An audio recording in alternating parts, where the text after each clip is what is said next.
나는 1920년에 태어났습니다. 올해로 105살이지요. 일제강점기와 전쟁, 산업화의 먼지바람, IMF의 찬설이, 그리고 손바닥 안에서 세상이 출렁이는 이 스마트폰 시대까지 모두 지나왔습니다. 시대는 이토록 격렬하게 변했는데 이상하게도 한 가지는 변하지 않았습니다. 사람들의 마음속에 자리 잡은 남의 눈 말입니다. 젊은 시절 나는 학생들 앞에 서는 것이 자랑스러웠습니다. 그러나 동시에 늘 두려웠지요. 혹시 내가 부족해 보이지는 않을까? 저 학생이 나를 얕보지는 않을까? 동료 교수들은 나를 어떻게 평가할까? 그때는 그것이 성실함이라 믿었습니다. 체면을 지키는 것이 어른의 책임이라 여겼으니까요. 하지만 100년을 살고 보니 그 불안의 절반 이상은 실체가 없는 그림자였습니다. 사람은 생각보다 타인에게 오래 집중하지 않습니다. 전쟁통에서도 굶주림 속에서도 사람들은 결국 자기 문제로 돌아갔습니다. 내가 어떤 옷을 입었는지, 회의에서 무슨 말을 했는지, 누가 나를 비웃었는지 그런 것들은 며칠 지나면 모두 사라졌습니다. 남들은 나를 평가하느라 바쁜 것이 아니라 자기 삶을 버티느라 숨이 찼던 겁니다. 요즘 40대, 50대, 60대 여러분을 보면 젊은 날에 내가 겹쳐 보입니다. 자식의 성공, 배우자의 체면, 직장의 자리, 은퇴 후의 명예까지 사회는 끊임없이 당신에게 묻습니다. 그래서 당신은 아직 괜찮은 사람입니까? 그 질문 앞에서 우리는 스스로를 증명하려 애씁니다. 남들 앞에서 초라해 보이지 않기 위해, 아직 쓸모있는 사람처럼 보이기 위해. 그러나 내가 장례식장을 수없이 다녀보며 깨달은 것이 있습니다. 마지막 순간에 남는 것은 평판이 아닙니다. 누가 나를 어떻게 기억할지 따지는 사람은 거의 없습니다. 대신 이런 말을 남기지요. 그래도 나는 내 삶을 살았다. 혹은 남 눈치 보느라 하고 싶은 걸 못 해봤다. 그 차이는 놀라울 만큼 큽니다. 내가 50이 되던 해 한 동료가 승진해서 밀려났습니다. 그는 몇 달을 밤잠을 설쳤지요. 사람들 눈을 피했고 모임에도 나오지 않았습니다. 그러나 1년이 지나자 아무도 그 일을 언급하지 않았습니다. 그는 여전히 그 사건에 묶여 있었지만 세상은 이미 다른 이야기로 넘어가 있었던 겁니다. 그 모습을 보며 나는 처음으로 생각했습니다. 우리는 남의 기억 속에 사는 존재가 아니구나. 사람의 불안은 대부분 타인의 머릿속에 집을 지으려는 데서 시작됩니다. 그러나 그 머릿속은 우리가 상상하는 것만큼 넓지도 깊지도 않습니다. 다들 자기 사정으로 가득 차 있습니다. 누군가는 자식 걱정, 누군가는 건강 문제, 누군가는 빚 때문에 밤을 새웁니다. 그들이 우리를 오래 곱씹을 여유는 사실 거의 없습니다. 노년에 이르러 나는 이런 말을 자주 합니다. 체면은 젊은 날의 옷과 같다. 나이가 들수록 점점 작아진다. 남에게 맞추어 산 옷은 결국 나를 조입니다. 100년을 지나보니 체면을 지키려 애쓴 시간보다 내 마음을 지키지 못한 시간이 더 아깝더군요. 혹시 지금도 누군가의 눈빛 하나에 마음이 흔들리십니까? 그렇다면 이렇게 한번 생각해 보십시오. 그 사람도 오늘 밤 자기 걱정 때문에 쉽게 잠들지 못할 가능성이 큽니다. 당신을 비난한 그 사람도 집에 돌아가면 또 다른 누군가의 평가를 두려워하며 숨을 고르고 있을지 모릅니다. 나는 이제야 고백합니다.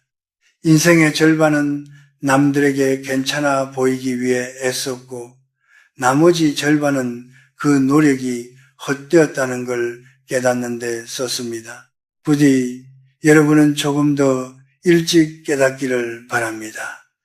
남들이 당신을 얼마나 오래 기억할지보다 당신이 당신 자신과 얼마나 오래 함께 살아야 하는지를 먼저 생각하시기를 105해를 살며 내가 확인한 단순한 진실 하나를 드리겠습니다. 남들은 생각보다 우리에게 관심이 없습니다. 그리고 그것은 모욕이 아니라 축복입니다. 우리는 그만큼 자유로울 수 있다는 뜻이니까요. 나는 수십 년 동안 강단에 서며 수천 명의 제자들을 보았습니다. 그들 중에는 이름만 대면 알 법한 자리에 오른 이들도 있고 조용히 지방에서 교편을 잡거나 작은 가게를 꾸려가는 이들도 있습니다. 흥미로운 것은 겉으로 보이는 성공과 마음의 평온이 반드시 비례하지는 않는다는 사실이었습니다. 한 제자는 대기업 임원이 되었습니다. 신문에 인터뷰가 실렸고 동문회에서는 늘 그가 중심이었지요. 그러나 어느 날 늦은 밤 그는 나를 찾아와 이렇게 말했습니다. 교수님, 저는 늘 누군가에게 평가받는 기분입니다. 성과가 조금만 떨어져도 사람들이 등을 돌릴까 두렵습니다. 그의 눈은 번듯한 직함과 달리 지쳐 있었습니다. 박수는 많았지만 잠은 깊지 않았습니다. 반면 또 다른 제자는 큰 성공과는 거리가 멀었습니다. 소박한 삶을 살았지요. 그러나 그는 늘 단정한 표정으로 말했습니다. 저는 제 하루가 마음에 듭니다. 그는 남들이 자신을 어떻게 보느냐보다 오늘 내가 무엇을 배우고 누구에게 친절했는지를 더 중요하게 여겼습니다. 세상의 기준으로 보면 평범했지만 나는 그가 더 단단해 보였습니다. 나는 오랜 세월 인간을 관찰하며 한 가지를 배웠습니다. 타인의 시선에 지나치게 의존하는 사람은 늘 피곤합니다. 왜냐하면 그 기준은 끊임없이 변하기 때문입니다. 어제의 칭찬이 오늘의 무관심으로 바뀌고 오늘의 유행이 내일의 촌스러움이 됩니다. 우리는 마치 움직이는 표적을 향해 화살을 쏘는 궁수처럼 끝없는 긴장 속에 살아갑니다. 요즘 세상은 더 복잡해졌습니다. 연구 자료를 보면 SNS 사용 시간이 길수록 불안과 우울을 경험할 확률이 높아진다는 보고가 꾸준히 나오고 있습니다. 사람들은 타인의 잘 정리된 순간만을 보며 자신과 비교합니다. 나는 학생들에게 늘 말하곤 했습니다. 남의 하이라이트 장면과 당신의 일상을 비교하지 마라.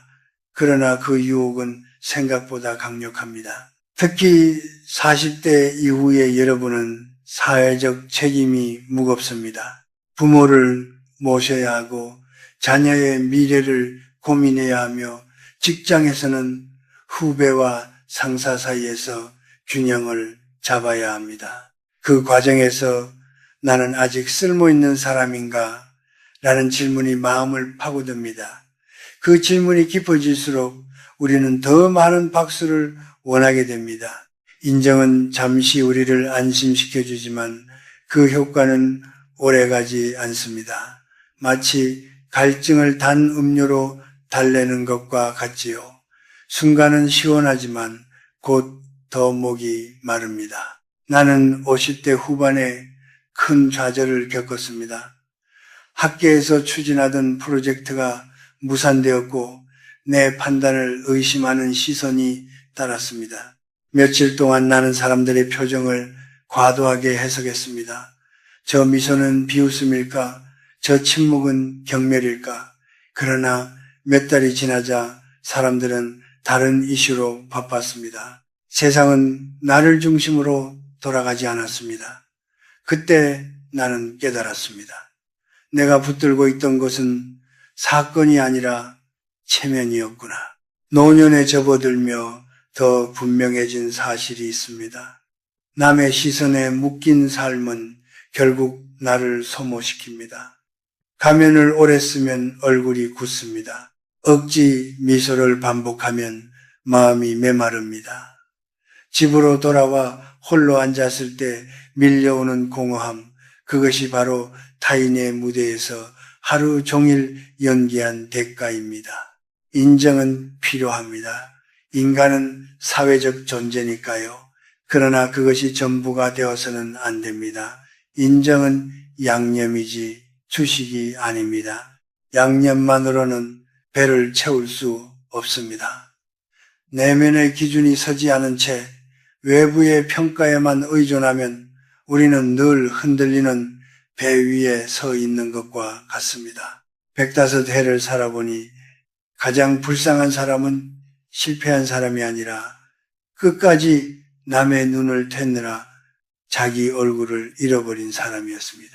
그리고 가장 강한 사람은 큰 성공을 거둔 이가 아니라 혼자 있는 시간에도 흔들리지 않는 이였습니다.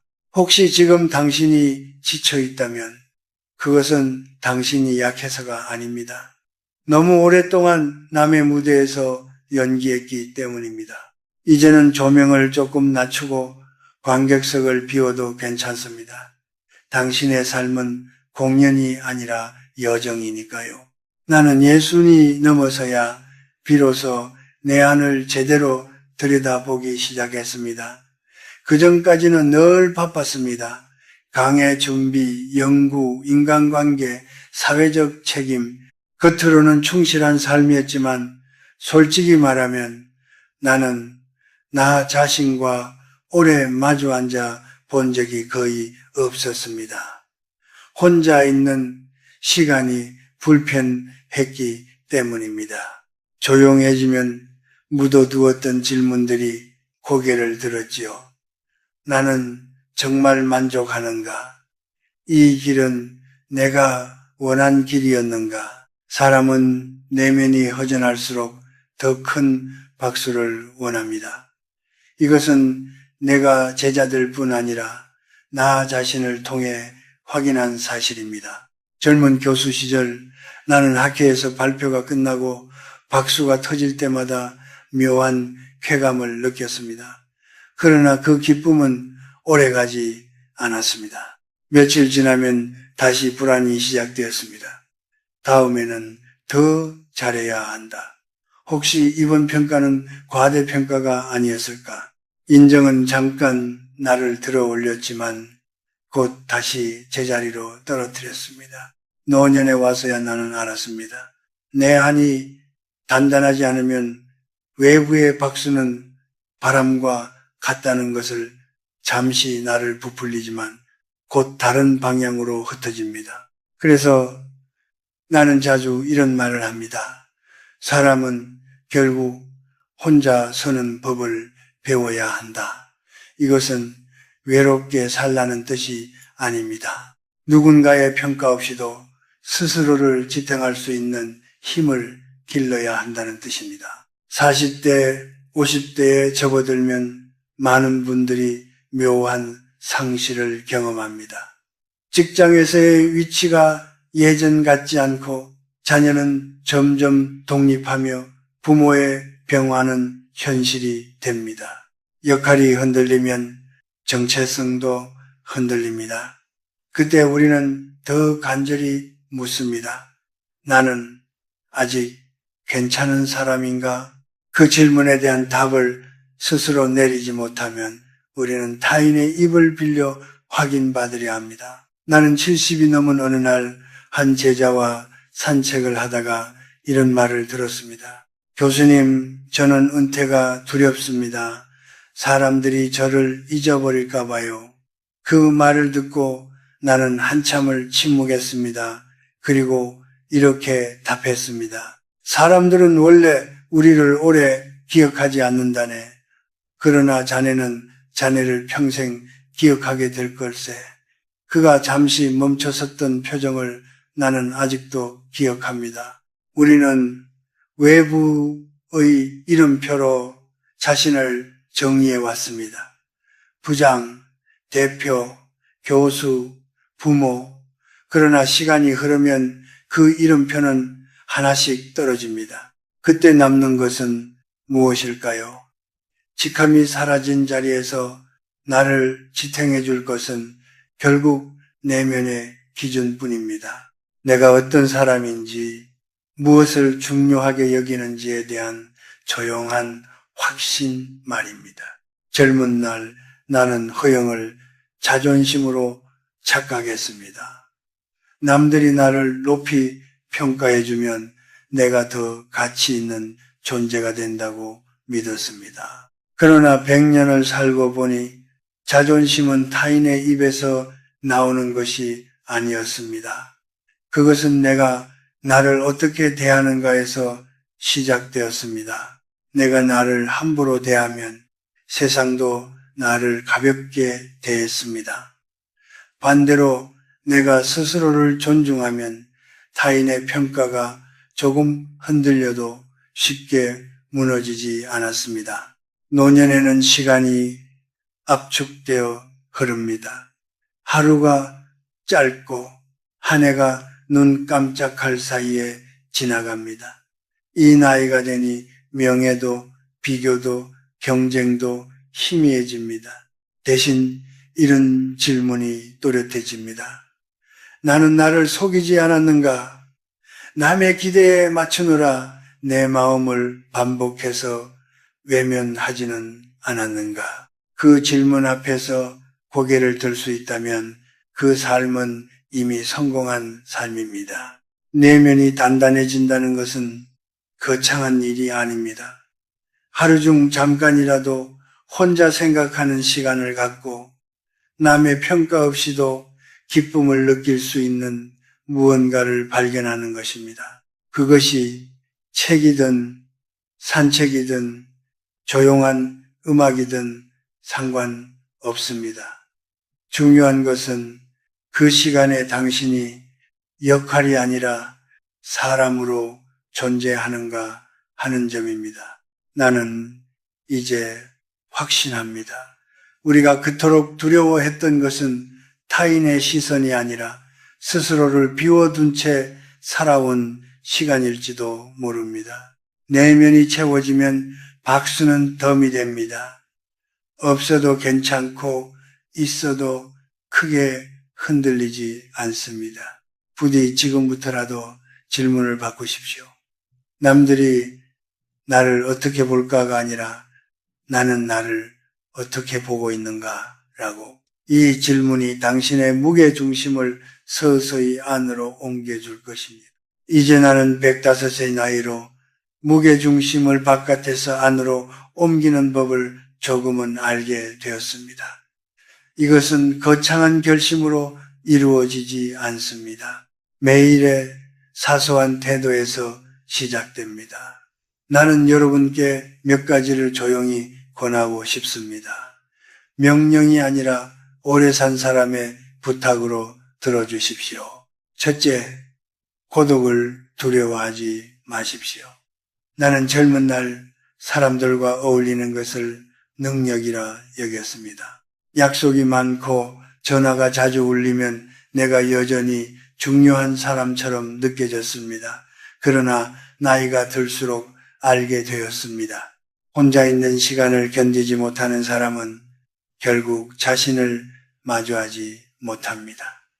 고독은 외로움이 아니라 훈련입니다. 아무도 보지 않는 자리에서 내가 어떤 생각을 하는지, 무엇을 후회하는지, 무엇을 바라는지를 들여다보는 시간입니다. 그 시간을 통과하지 않으면 우리는 평생 남의 말에 흔들립니다.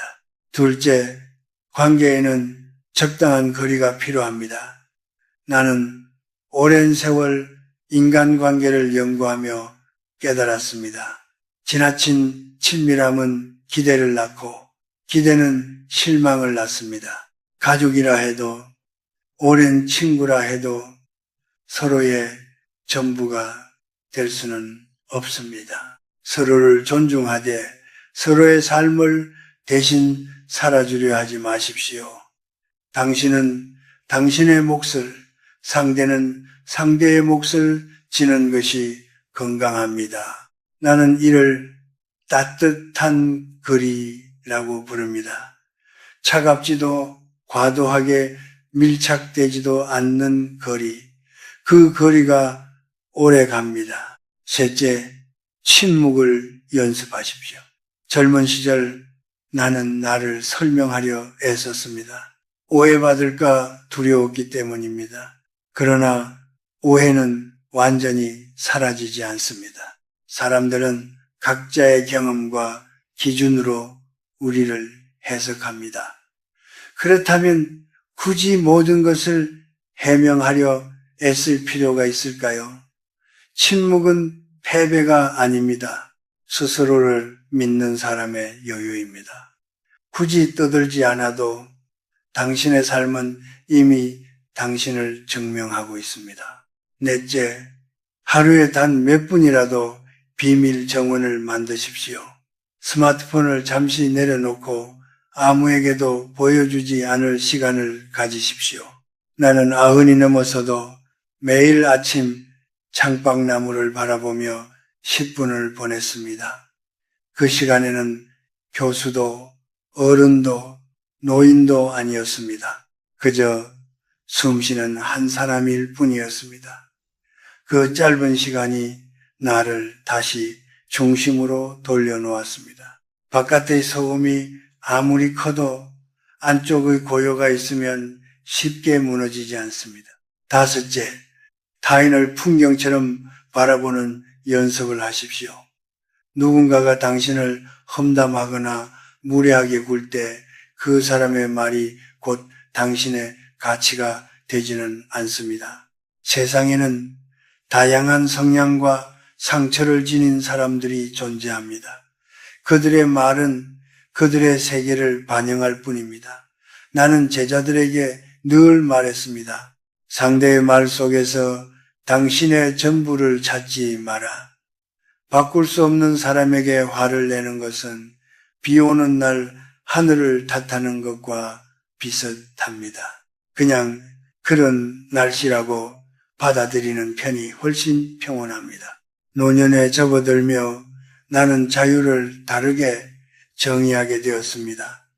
자유란 하고 싶은 것을 마음껏 하는 것이 아니라 하지 않아도 될 것에서 벗어나는 것입니다. 남의 눈치를 보느라 억지로 웃지 않아도 되는 것, 인정받기 위해 과장하지 않아도 되는 것, 비교하지 않아도 되는 것, 그것이 진짜 자유였습니다.